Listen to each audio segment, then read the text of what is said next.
Hello, you are about to watch a coding challenge that is in 3 parts, and this is an intro to the intro, so to speak. It's my version of the game Snakes and Ladders. This is what it is, so you can now decide if you want to keep watching it.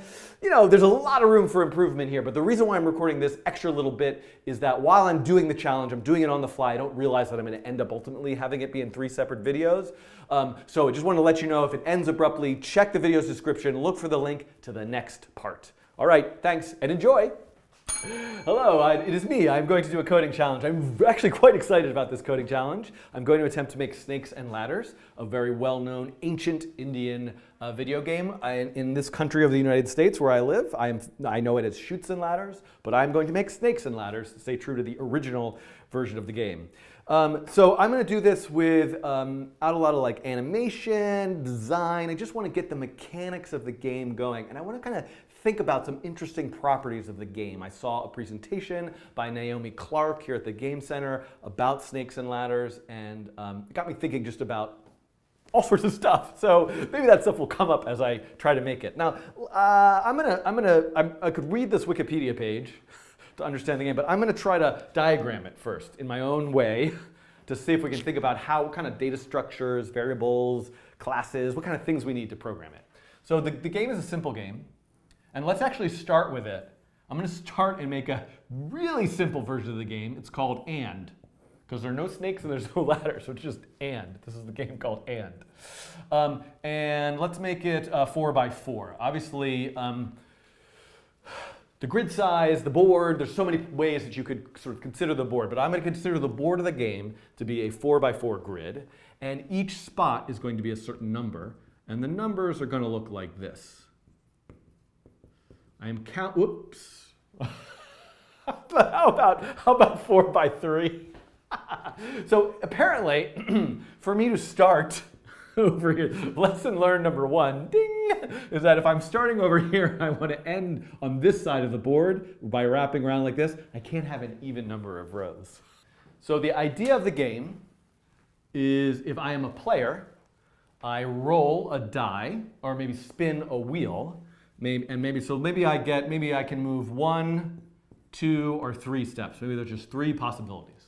So if I get a 3, I will go 1, 2, 3. And then if I get a 2, I will go 1, and then I will be here. If I get a 1, I will move to here. If I get another 3, I'll move to here. Another 3, I'll move to here. If I get a 1, and once I reach here, I win. Now I have a question. Do you have to roll the exact number to win, or can you overroll the end? Well, we can kind of make the game work either way. So this is the basic mechanic of the game. No strategy, pure luck. 2 players, one goes first, one goes second, alternating turns. Whoever gets to the end first wins. Now, there are snakes and there are ladders, but this basic idea, let's first implement this. And I'm going to talk about what makes it interesting once we kind of go past that.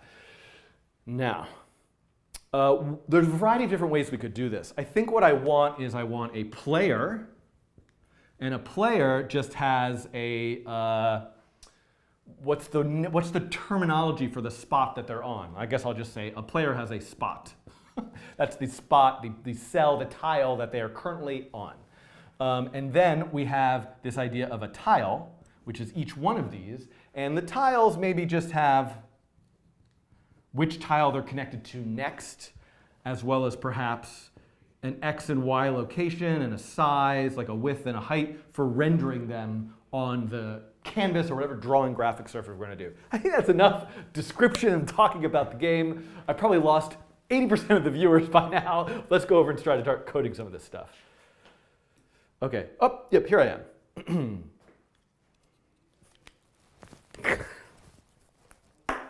Okay. I have no code. I am using P5.js library. That's going to help me with a lot of drawing stuff. I've got a setup function, a draw function, and I'm setting the background. So let's think about this. I'm going to actually make a couple other JavaScript files. I'm going to make one called tile.js. I'm going to make one called player.js. And I'm going to use object-oriented programming, ES6 classes. So I'm going to say a player. When I make a player, the player has a spot, and the spot they're in is 0. All right, so that's the idea of a player. Now I'm going to make the idea of a tile. And what did I say? A tile is going to have some x value where it is, some y value where it is, and maybe the tile that it's the next one that you would walk to next.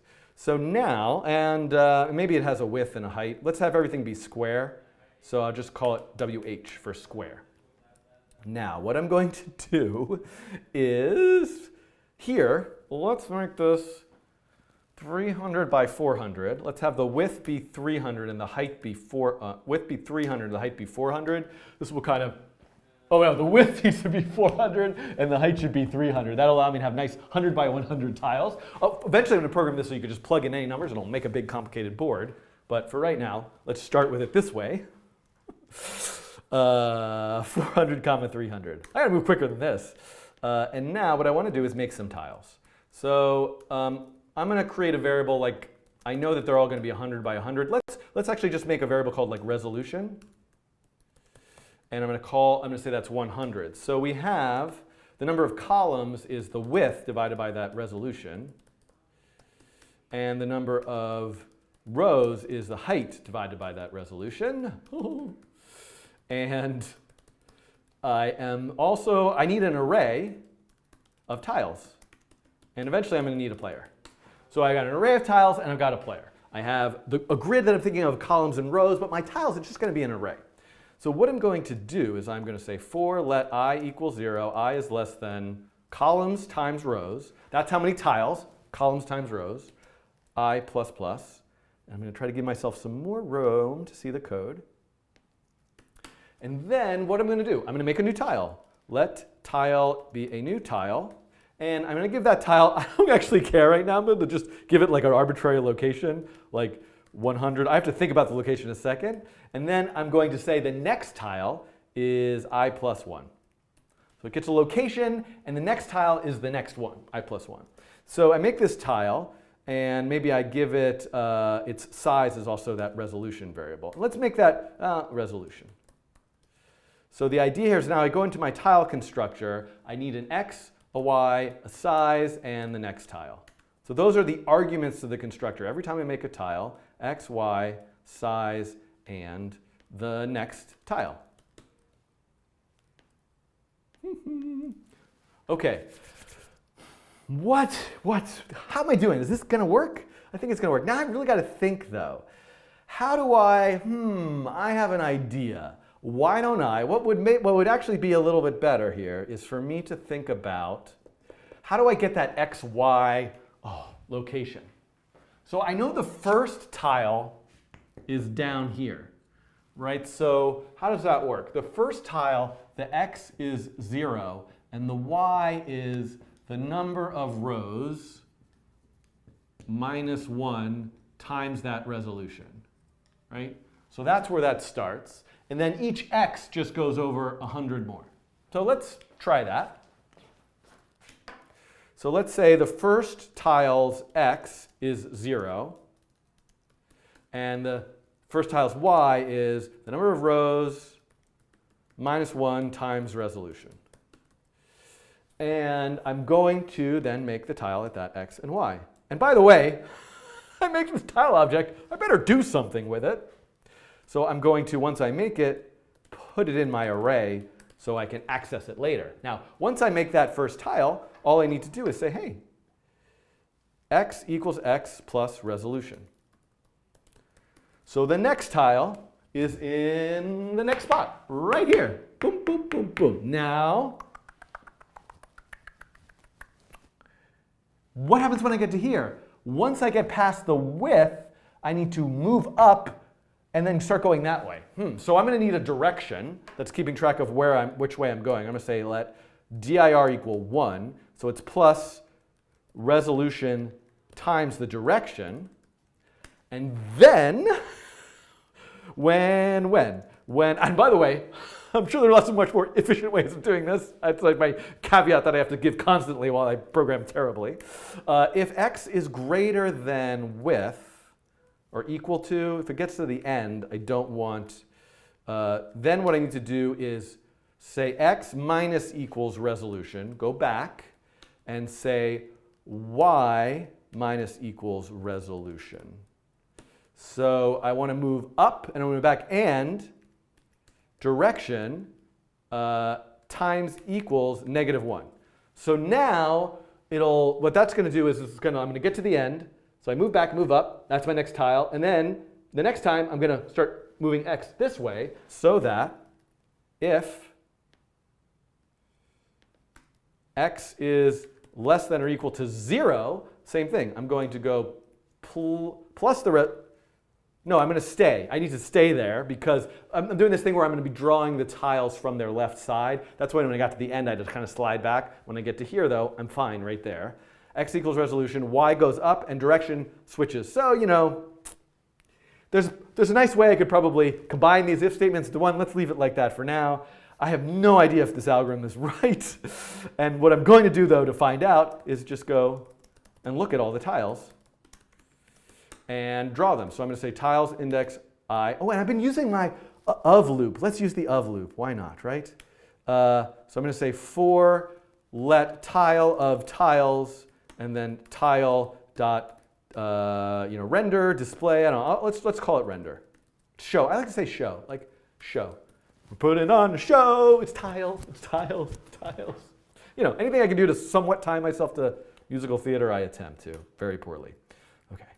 All right. There's an edit point there because there were some nice comments from the chat pointing out that the actual original version of the game does, in fact, start here and end at the top, a perfect square. So that's the actual version of the game. I also got a good comment, which what I could do is use 2 loops for the columns and rows, and then check if the y is an odd or even row to like move this way or that way. But I'm going to leave my goofy system in there, but I will actually have it end up there. So I just want to say that the Peppa Pig version of Chutes and Ladders that I play quite often, actually, I think ends over here. I'm going to go check that tonight when I get home. All right, I'll put something in the pin a comment about the Peppa Pig Chutes and Ladders because everyone will be wondering, I'm sure. Okay, so here we go. Let's do this. Let's make it a square. Then let's call show. And so now what I need to do is I need to write that function show. And I'm gonna give each tile like a random color, just so I can see them. And I'm gonna say draw a rectangle at the x value, the y value, at that width and height. And then I'm going to draw, fill with this dot color. Okay, so we should see, boy, by the way, what I just did here is kind of terrible. I wrote so much code before I actually attempted to run any of it. My advice that I would give anybody, what I try to do is, and sorry for my green paper bleeding out there. I should have been testing stuff more frequently, but here we go. Okay, tile is not defined. Well, why is tile not defined? Number one is I didn't bother to include in my HTML file the tile JavaScript file or the player JavaScript file. And I don't think the order really matters here, but I want to put the player first, then the tile second, and the sketch last. Okay. Hey, that looks pretty good. Let's write the numbers of the next tile in the tile. So let's say text, just for debugging. Text this dot next. Actually, I kind of want to know its own index, just out of curiosity, right? Why not have the tile? I don't know that I need this, but I kind of want to see. I want to see this dot index and this dot next kind of in the tile, and let's say text size. 64, no, text size like, 48, 32, and what am I looking for? I need to give it an x and y location, so I'll give it its x and its y location. So I just want to see that this is working correctly, and one undefined, that's not good. Oh, because I forgot that I added this idea of having the tile know about its index, but I didn't bother to pass in I. Why is only this one showing me the text? Someone's telling me I could use my matrix library. Oh, God. What did I do wrong here that I'm only seeing the... So let's look at the tiles. There's 16 of them. These look like reasonable locations for them. These look like reasonable indices and next values. What is wrong here? Ooh, look at this. There's some negative y stuff. That can't be right. So y starts at 0, 100, 200, 300. That's right. 100, 200, 300. Then this goes to 200. The x is 300, 200, 100. Uh-oh. 100. There's no 0 there. So how come the 0? Oh, I need to. Okay, so my algorithm is wrong. I had this like idea in my head that I was not going to get that. My algorithm is just totally wrong because I want to, basically what this should say is negative resolution, right? I'm in a place where I don't want to be if I've gone all the way 1 off, and then I do need to add back the resolution. So actually, this can be 1. Let's make this 1 if statement. If I'm at the either end, then I should add the resolution times the direction times -1. Then, I could change the direction first. Let's change the direction first. Then I could add the resolution times the direction and then go up a row. And then I don't need this. Now let's try this. Okay, I have them all there. They look like they're in the right spot. Am I not Oh, you know why I'm not seeing them? Because I'm actually drawing the text at the top, which is, it's going to appear, but then the other one draws over it. So for example, what I want to do is say actually, to draw the text at this dot y. How come I can't get to this part of my code editor? Go over to the right. Oh, because I moved it? No? Oh, yes. What have I done? This dot y plus resolution. Boy, am I making this silly and complicated. Resolution is not defined. Why? Why is it not defined? I believe it to be defined. It is this dot wh. Resolution was the variable that I used in my setup function. The height, the dimensions is called wh in the object. Okay, there we go.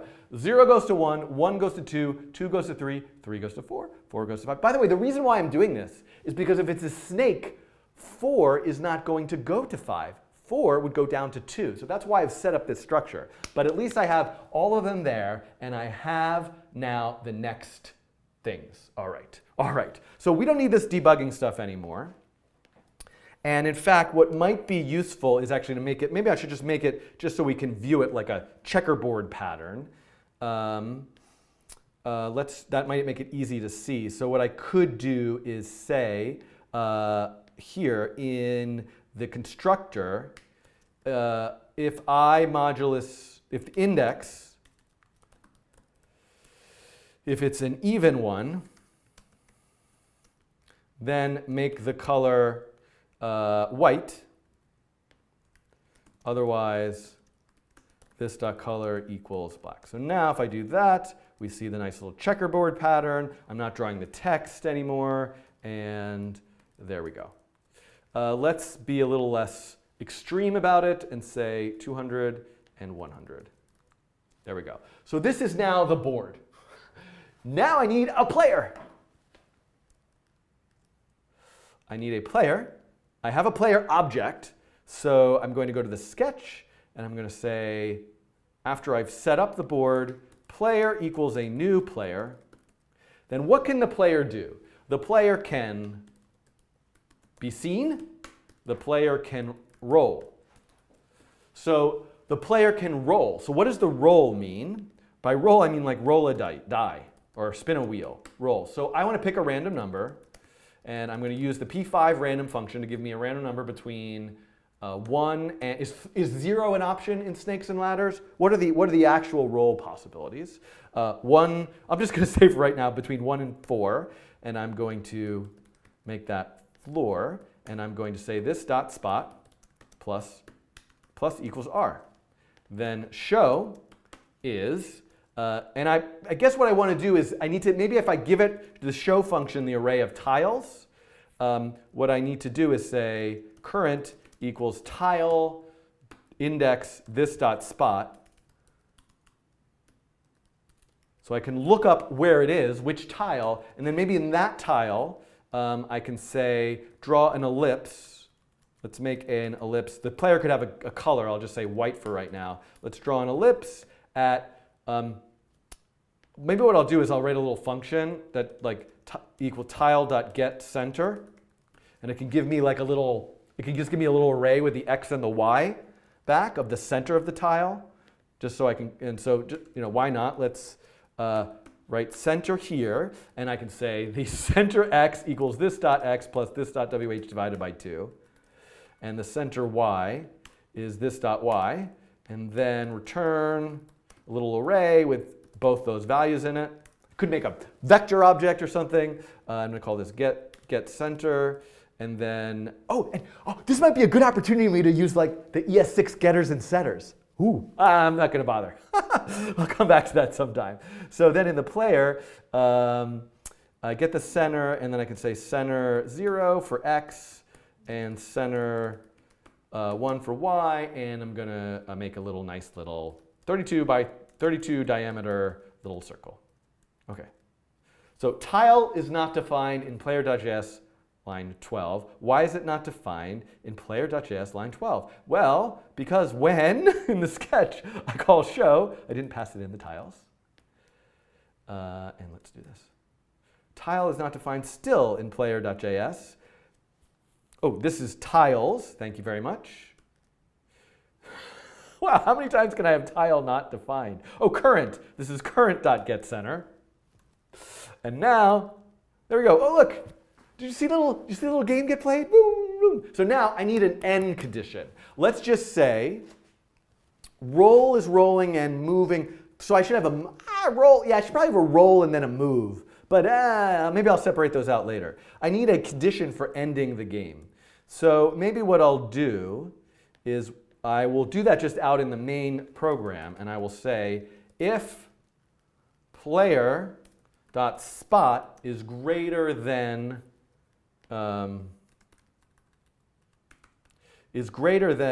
tiles.length, then or greater than or equal tiles.length minus 1. That's the last, greater than or equal to, right? Then the player is there at the end. And I could make a more complex logic that you have to land on the last spot. I'm just going to let you overshoot it. Equals that, and console log game over, and I can say no loop. All right, I'm just going to do that for right now. Yes, I'm going to change it to a 10 by 10 grid in a second.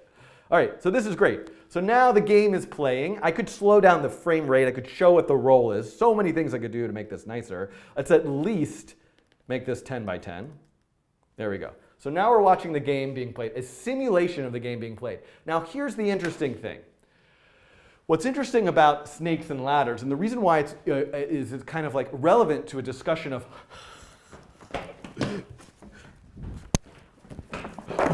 Monte-Carlo systems in this book, is because, and thank you again to Naomi Clark at the Game Center for talking about this last weekend, is that in this scenario, we can actually write a mathematical formula to compute the mean, average amount of rolls it would take to win the game. So we could do that, right? We could figure out like, well, if you can only roll a 1, 2, or 3, and there's 16 spots, well, your average roll is a 2, so maybe that'll take maybe about 8 rolls on average. I think that's probably the appropriate math. I probably got it wrong. You could fix me in the comments. But the whole point of snakes and ladders is I could add a snake here. I could add a ladder here. This is going to increase the drama, the fun of the game, make it seem more complex. But then there's not, try to come up with a formula that if you have a big complicated board with lots of snakes and ladders, that's going to compute the average amount of rolls it takes to win the game. Not so easy. However, what I could do is just run the thing randomly hundreds of thousands of times, or thousands of times, or hundreds of times, however many times I need, and compute the average that way. So that's what's known as kind of a Monte-Carlo simulation. And before, by trying just running something through randomly, making a lot of random selections, before there were computers, there were books of random numbers, like this one. All right, so let's go, what am I going to do now? Let's have it run many, many times. And let's have it continuously display the average amount of rolls. So I don't know, I've kind of gone off on a little tangent here. If you're watching this, make this into a creative, fun game that you could actually play. I'm going to go the simulation route. Okay, so now let's keep track of rolls, average roles.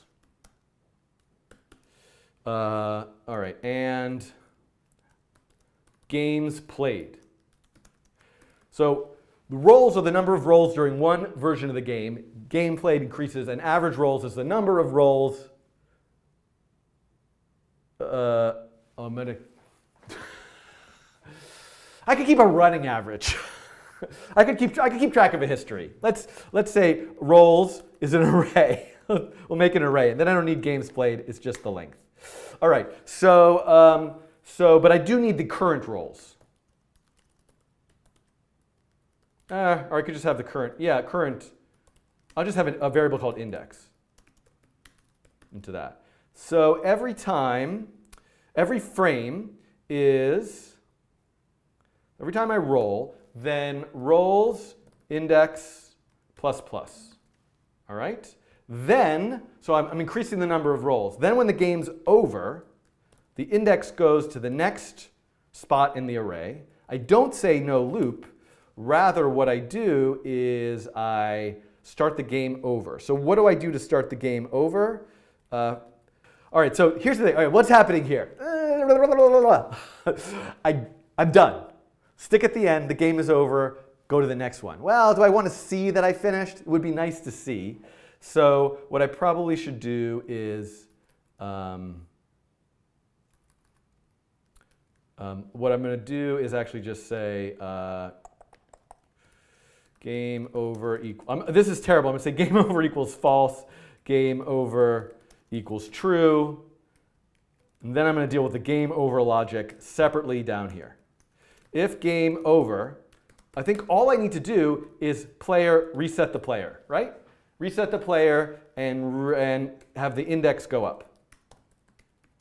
Right? Reset the player and have the index go up. And the player then needs a function called reset where this dot spot goes back to 0. There we go. All right. I think I might have gotten all this stuff in there. Let's just try running it, see what happens.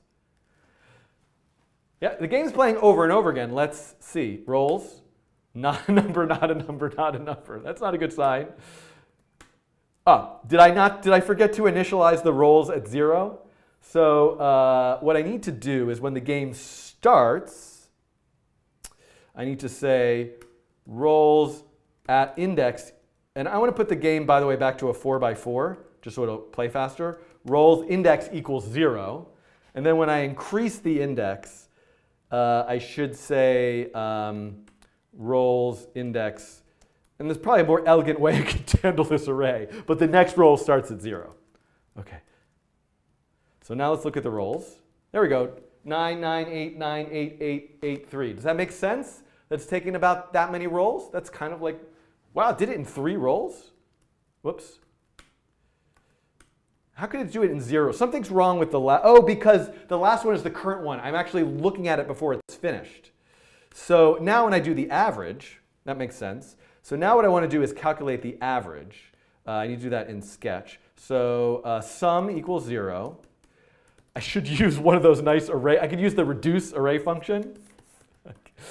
And I need to go all the way up to rolls.length minus 1, because the current roll does not count as part of the average. And then I need to say sum plus equal rolls index I, and then the average is the sum divided by the rolls.length, but minus 1 because there's 1 fewer. And then what I can do is I can just say console. Oh, let me actually make a DOM element on the page. I will just say in the sketch, I will say average p equals create p. And now I'm going to say average p, which is the average paragraph, HTML average. Okay, everybody, settle down. So this is the average amount of times it is now taking, which didn't I say 8? So I think I'm about right. About the average amount of times it's taken to complete the game. And it's probably a little bit less because I'm starting on the first spot. That's why it's a little bit less. I should start at -1. Let's start at the player should start at -1. And it would make sense for me, by the way, in the constructor to just call this dot reset right here. I think that'll work. So we can see now we have that math that I did in my brain appears to be correct because we're kind of through the Monte Carlo method getting that number of 8. Okay, so that's the end of part 1 where I made just the board with no stakes and ladders. If you check this video's description, there should be a link to the next part where I start trying to add those stakes and ladders. And it doesn't go as well as I might have hoped, but you can watch it if you want.